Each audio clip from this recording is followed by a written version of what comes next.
Cyberpunk 2077 has made a huge comeback, and a lot of fans are loving it now after all the drama that happened when it came out in 2020.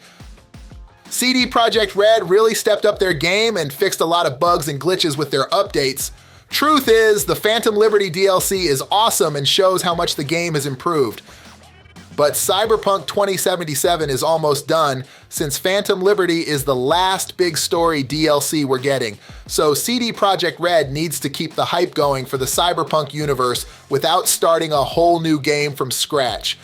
They should take a page from God of War, which is supposed to have a smaller sequel to Ragnarok. Smaller sequels are a smart way to keep fans happy and interested in a game series without spending too much time and money. Look at Spider-Man Miles Morales. That game was amazing, and it was just a spin-off of the original Spider-Man game.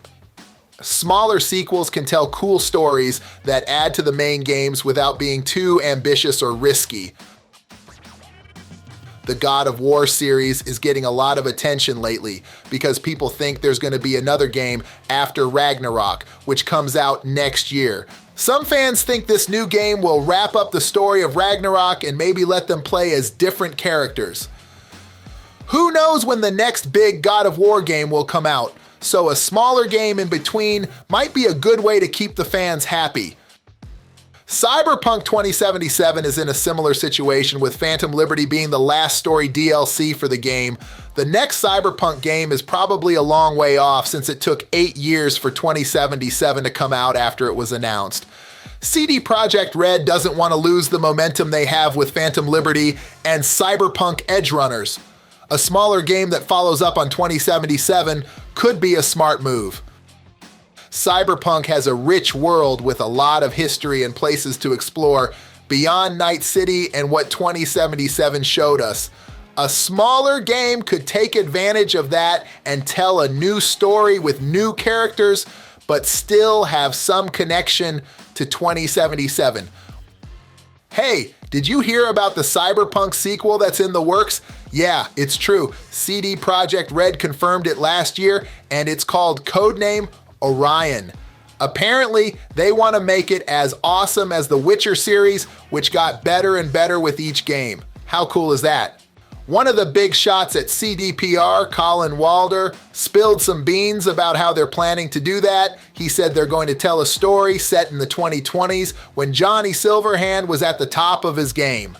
You'll get to play as a new character who gets to see all the crazy stuff that happened back then, and you'll still get to explore Night City, but in a different time period with a different vibe.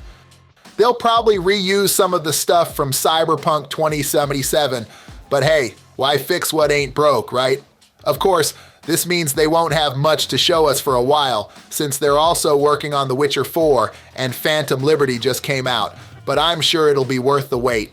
I mean, come on, it's CDPR we're talking about. They always deliver. If you love the Witcher series, you might be excited to hear that the Cyberpunk 2077 sequel will follow a similar path of evolution. That's what CDPR narrative director Igor Sarzinski told PC Gamer in a recent interview. He said that each Witcher game offered a very different experience from the previous one, and that they improved a lot of things along the way. CDPR wants to do the same thing with Cyberpunk 2077. He also said that they were happy with how the leveling system and NPC interactivity turned out, even though they took a lot of time to polish. So it seems like the sequel will keep some of the best parts of Cyberpunk while also trying to make it even better. That's all for today. Thank you for watching, and I will see you on the next one.